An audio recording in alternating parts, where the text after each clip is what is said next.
Hello and welcome to the Up Your Assets podcast. I'm Ray Ferarra, CFP, your host and the founder and executive chair of Provise Management Group, which is a financial planning and investment management firm with offices in Clearwater and Tampa, Florida. When I founded Provise 40 years ago, like most entrepreneurs, my nose was to the grindstone every day. I'd walk into the office and wonder, how am I going to pay these bills? My wife and I spent our savings to live day to day. And then in the blink of an eye, 40 years go by and you're responsible for 34 team members, 1,200 clients, and $2 billion of assets under management as of March 31st, 2026. Knew the day would come that I would no longer be the sole owner, and eventually I would sell my shares. Chose an internal succession plan as opposed to selling to a third party. But either way, it is strange to no longer own any part of the firm you started. My complete exit is at least a few years away, but the transition has begun. The transition is hard enough, but leaving your identity behind,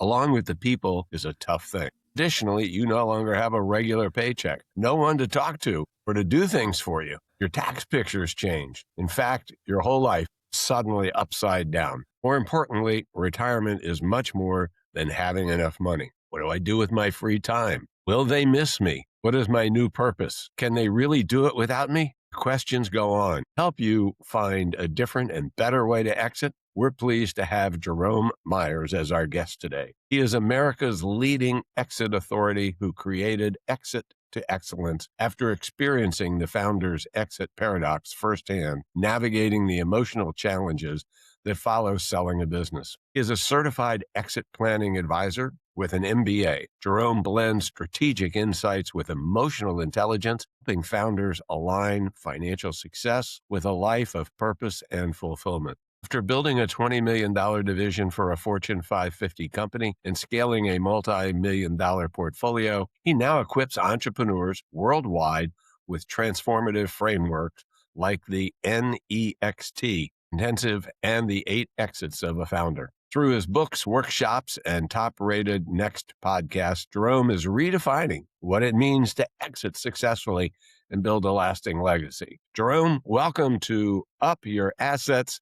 We welcome you. I'm going to learn from you today, just like everybody else. Ray, it sounds like you're already doing it the right way, man. Thank you so much for having me. Thank you for being here. You know, exiting isn't for sissies, Jerome. Tell us what led you to starting Exit to Excellence. Yeah, I simply say a bad exit and people just kind of stare at me like, are you going to give me any more? And I'm like, well, that's the start of it. When I left my role in corporate, and most people are like, well, that's not an exit. Well, for me, it was. I was employee 2 by the end of September. That started on January 13th. By the end of September, I had 175 people working for me. We did $20 million that year.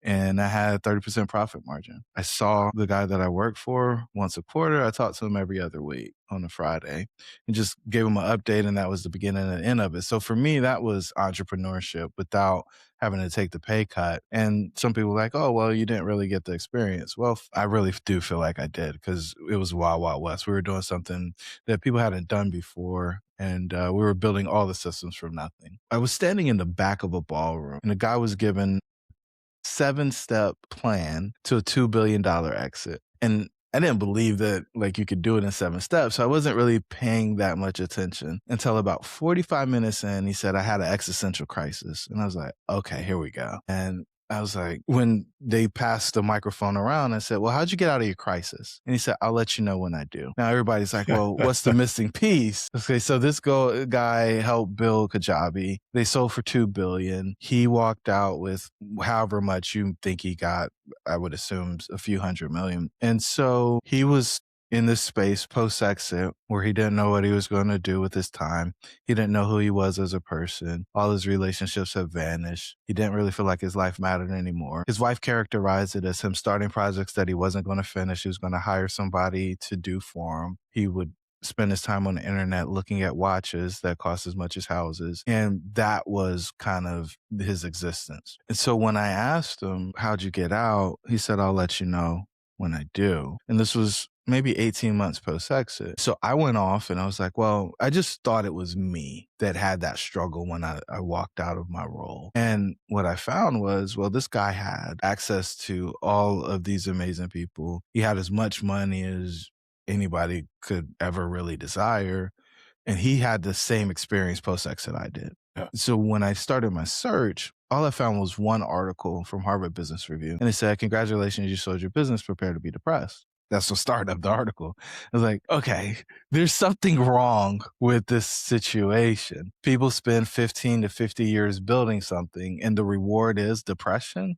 There's got to be a different way. There's got to be a better way. And so I started applying frameworks that we'd use to help people double their income, double their time off, and double their charitable giving, mostly financial advisors, to help them become that new person that they needed to become in order to do the things they needed to do in order to have the life that they wanted to have. And we found that it fit perfectly. You're going through identity shift, you're becoming a new person.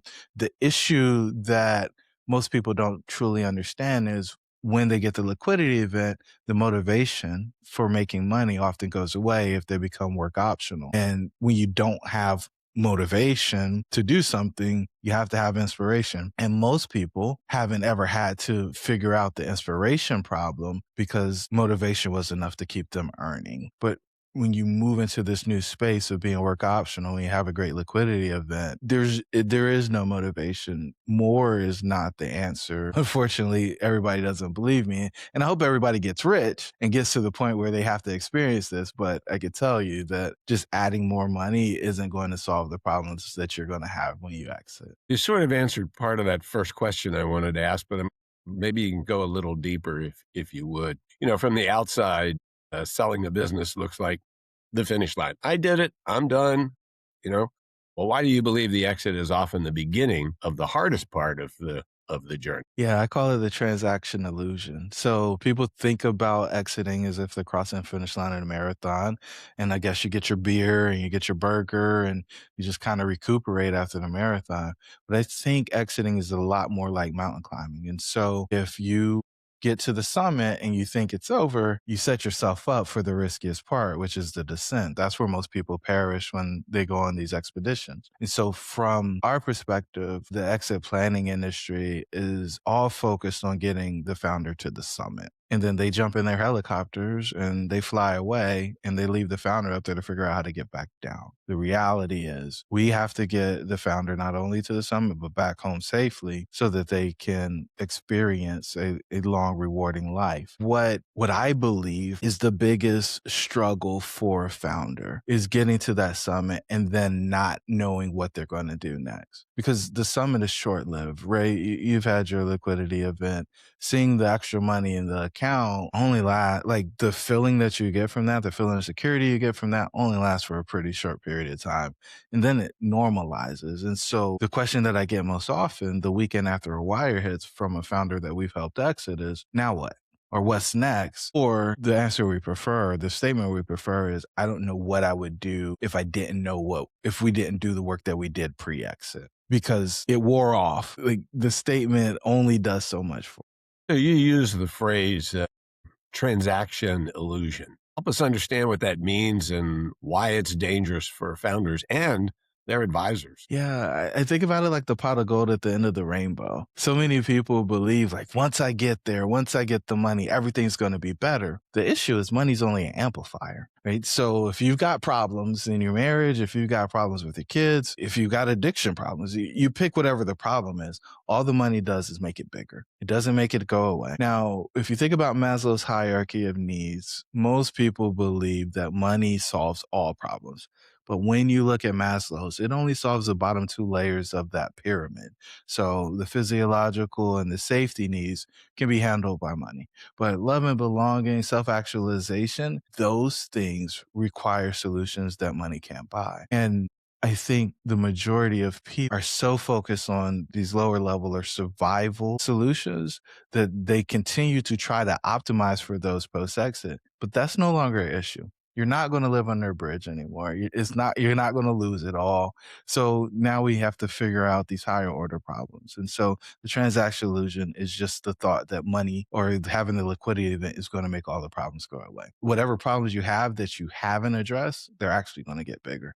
It's an interesting concept. I never really thought about it in that way. Clearly, having been in the financial planning business for 55 years now, I've learned money doesn't buy you everything you want for sure, but hadn't really thought about it in terms of all of the other things that you're talking about. So you and I first met. One of the things that drew me to us doing this interview was what you refer to as the founder's exit paradox. Yeah. How does it show up after the sale, and what can I do about it? Yeah, I'd like to answer the what can I do about it before I answer how it shows up because I believe the sequence really matters. And so the way that you reduce the impact of the founder's exit paradox is plan what you're going to exit to. I think so many people only focus on what they're exiting from. So we're going to optimize the business so that we can get the maximum valuation, so we can net as much money as possible. And then the founder can figure out whatever they're going to do post exit. And that is the exact trap that sets it up for the exit paradox to be as intense as possible. Because once you remove the thing that anchors your life, the business anchors your life. You make your decisions about who you are, is how you introduce yourself. The people you spend the most time with are often attached to the business. You commit 30 to 60, sometimes 100 hours a week, depending on the person, to the business. And so if you just take those three levels of the centers of doubt and pull them away, what makes life normal disappears. And so you grieve that loss. And in the same experience, you're supposed to be happy and grateful about your financial position changing. Yep. And it's like everybody on the outside sees, and we demonstrate this with the iceberg in our framework. Everybody sees what's above the water, right? They see the money, they see the prestige, they see the opportunities that are offered to you because of the success that you've had. But underneath, you've got your self-image, your relationships, your work, which we already talked about. And then there's health, prosperity, and significance. And all of those things are being challenged at the same time that everybody that is outside of the experience, directly outside of the experience with you, is expecting you to be happy and grateful. Mhm. And many people, because other people expect them to feel that way, feel compelled to act as if they are that way, when the reality is that they're struggling. They're uncertain, they're challenged, they're disappointed. And many times, as the article said, they end up being depressed. Oh, leads beautifully into the next question. I've got more money. I've got more freedom. I've got more time. Don't have all those people problems anymore, but I still feel lost, restless, disappointed, maybe in the beginning it doesn't feel that way, but then all of a sudden it just smacks you in the face. Yeah. Yeah. I mean, the build is it sneaks up on you. And it's like, oh yeah, I feel this relief. And I won't pretend that the relief from the financial pressure is something that is not a big deal, right? It absolutely is. Now, people handle that in one or two ways. They either go to one end of the spectrum and say, I'm never going to spend any of the money because I don't ever want to be poor again, or I don't ever want to feel that financial pressure again. The other end of the spectrum is I'm going to spend it all. I'm going to give it away. I don't deserve it. Maybe it was a fluke. Let's get this out of here because I shouldn't have it. And, the answer is somewhere in between, depending on the person's risk tolerance and desires or goals or dreams. My thought, though, is that the real opportunity for somebody who is moving post exit is to look for fulfillment. They want to be walking in purpose. And many people say, oh, I got to go find my purpose. It's inside. We've boiled down purpose, which is we think everybody's seeking post exit, to people and a problem. So there's a group of people you have an affinity for, and there's a problem that those people have that you're uniquely qualified to solve. And we believe when you can marry those two, you have your purpose, and that will develop the passion, and you create this flywheel where you're making the world a better place because you've been able to buy your freedom, and freedom is time, talent, and treasure. And you've got the ability to allocate those resources in the way that you best see fit. And so that's our method for getting rid of the disappointment, getting rid of the regret that 75% of founders have post-exit because they're exiting to that problem in those people and walking in their purpose. Jerome, take a take a sidestep here for a moment. Over the years, people have said to me, you ought to write a book. Yeah. And I've always said, I don't have anything more to add to the body of knowledge than hasn't been written about already hundreds, maybe thousands of times. I said, and then on top of that, you write a book on finances, Congress changes the law, and the book's out of date. Busher said to me one time, he says, that's perfect. And I said, why is that? He says, well, you get to do your second edition. So, but I want to tout your book for just a second right here. Exit Expedition. After I met Jerome, ordered the book, full of lots of ideas and thoughts. What led you to go to all of the effort to write the book in the first place? Yeah, that was 300 pages. It's one of the longer books that we've written. I was angry, Ray. I was angry with the industry. I watched founder after founder exit and then regret it. And it wasn't because they didn't get enough money.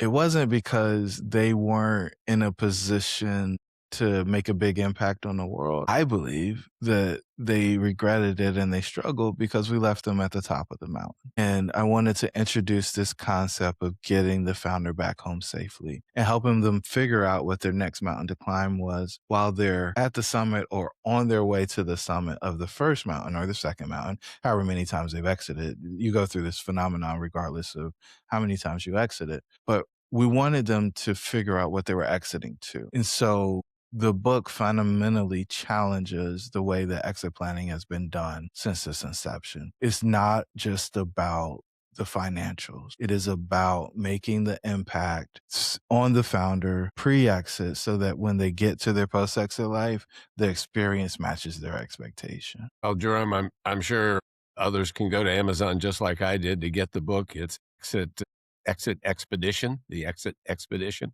And I think people will find it as interesting as I did. Well, let's get back to some of the questions here for a moment. And, with the traditional exit planning, as we've talked about, things seem to fall short when it comes to getting prepared for, as you say, that next mountain to climb or that whatever is going to be. When and where do you start with someone who's getting ready to sell the business? Yeah, so our approach is different than most people that we've seen. Many people will come in and say, all right, what's your wealth gap or what's your financial gap? What's your value gap? They're trying to figure out, well, what's the business worth and how much does the founder need in order to be able to make their exit? And what we want to do is figure out what is the most important thing to the founder post-exit. And so you mentioned next. We've got a 4-step process that starts with nourish. And it's something that most founders don't ever do. Right. They're just running to the next thing, one fire after another. And we want to pause and get a comprehensive set of data on how they ended up exactly where they are right now. And then we want to use that to create a strategy or a plan for one, to help them figure out their purpose, but then two, how you actually move from where you are to move into that space of being that person that is executing against that purpose that you've been uniquely prepared for. And so in that part of the process is the T in next, which is transcend. We find so many people are stuck in this loop when they exit, where they just, if they don't have a plan pre-exit on what they're going to do post, we're like, oh, well, I'm going to try this or I'm going to try that. I hear the people, I'm going to go scuba diving in the Caribbean or I'm going to backpack through Europe. It's like they're going to go on this journey to find themselves. Jerome, as I think about this whole process, kind of hearkening back to my side of the business, that's the financial side. And when a person is begin thinking about selling the business, that's the time for them to start getting things ready from the business side. It's cleaning up the balance sheet. It's looking at some of those expenses that I have in the business that might also bleed over into the personal side. So, and often we'll recommend that process should start 2 to 3 years before you're going to sell the business. If I'm in the position of you trying to help me, again, where do I start in that process? How far out before I sell the business? Should I be doing this exit planning so that I don't fall into the traps you've been talking about? Yeah, and that was the final point. It took me a while to get there, but as soon as a person starts thinking about wanting to exit, they should start their personal plan. And then that personal plan will dictate all of the decisions that they make as it relates to the transaction. So we want to do that in the beginning. We want to take the time to pause in the beginning. And so that's 2 to 3 years beforehand most times. There's some tax things that you need to do 5 years ahead of time. And so if the founder is thinking about exiting, and the fact of the matter is every founder should be thinking about exiting. And I don't want to get on a soapbox, but there's only 3 ways out of your business once you start it. You sell I it, don't you want to hear close one it, of them. you sell it, you close it, or you give it away. There's only 3 ways out. And if you don't plan for that, and I mean, as an advisor, you get it, right? Like nobody is proud when somebody passes away and they don't have an estate plan of some sort, even if it's just a simple will. But for some reason, business owners think that, oh, if I pass away, then I don't have to deal with it. The fact of the matter is that business is still only has 3 ways to be exited.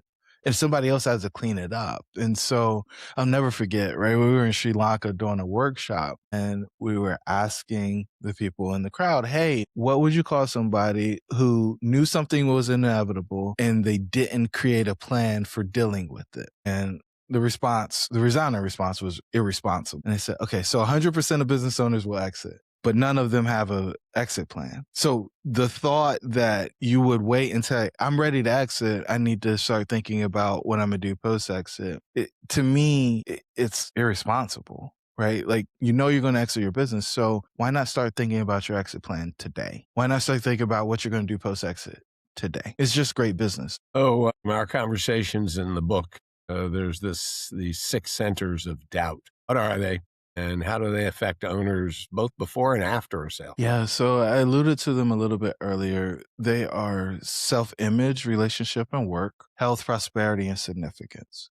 And how they're like, think about the founder being in the middle of these 6 bubbles, and all of them have different levels of pressure that they apply to the founder at different moments. And for every founder, the experience is different. What we found though is self-image is always the beginning. It's at the deepest level because the person's got to know who they are. And then that impacts how they interact or relate with other people. And then that interacts with how they work or engage in the community. And so even if you don't have a business or have a job, you're probably going to do some type of community service. You're probably going to volunteer in some way, shape, or form.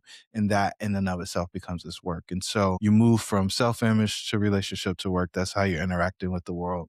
And then people typically come back and they'll say, hey, I put my health off. I was working too much. I couldn't pay attention. Now I want to make sure that I have the highest quality of life possible. Okay. So then there's that.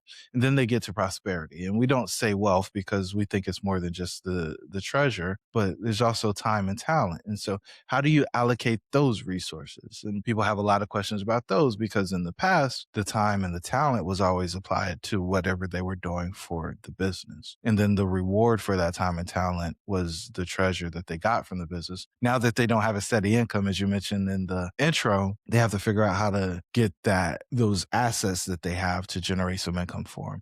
And then the final piece is significance. And so it's like, ooh, I want my life to matter, but I'm not sure that it does because the people that I used to interact with anymore. So does my life matter? And they're trying to answer that question desperately, but they're scared to tell people that that's what they're working through. And that's where things get a little dicey for sure. Jerome, one of the expressions I've used for a long time as it relates to my own business as being a financial planner is what we do well, we do very well. And what we don't do very well, we just don't do at all.